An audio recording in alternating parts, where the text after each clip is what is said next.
Ottawa County shares a border with Lake Michigan, but despite the 30 miles of shoreline, water shortages and dry wells are a recurring theme in the area. So I spoke with the county to learn more about the issue and found out how this beer at Outside Ales is helping solve the county's groundwater challenges.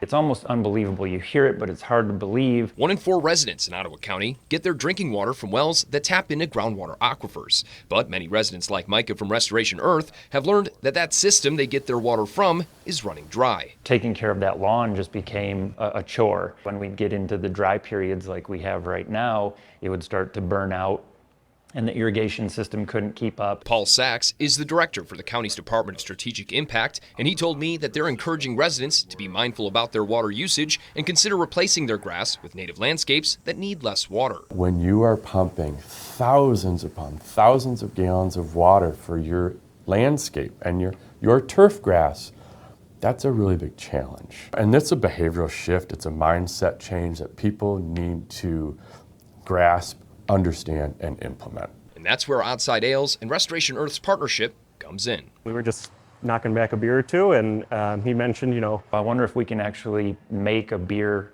with a native plant. So we just got to brainstorming, and he brought up bergamot, and we kind of dug through the flavor profiles that could bring, and we decided we want to roll with that. And thus, the Bergabowski was born. Brewed with wild bergamot, their goal is to raise awareness about the ongoing issue and how drought-tolerant plants like bergamot can help. Got some people to try it, and then, dive into the native plant conversation. As I was going around, I noticed that almost everyone who I spoke to was already aware of this. Maybe not the gravity of it, but they, had heard little snippets here and there. They say they want to educate people on how they can help save water by drinking beer. We're also hoping happens is that this just gets a little bit more mainstream, and it can become something that is as common even as turf grass, and it's just offered as another, way to take care of your lawn. I'm Zach Wheaton, your Grand Haven reporter, Fox 17 News.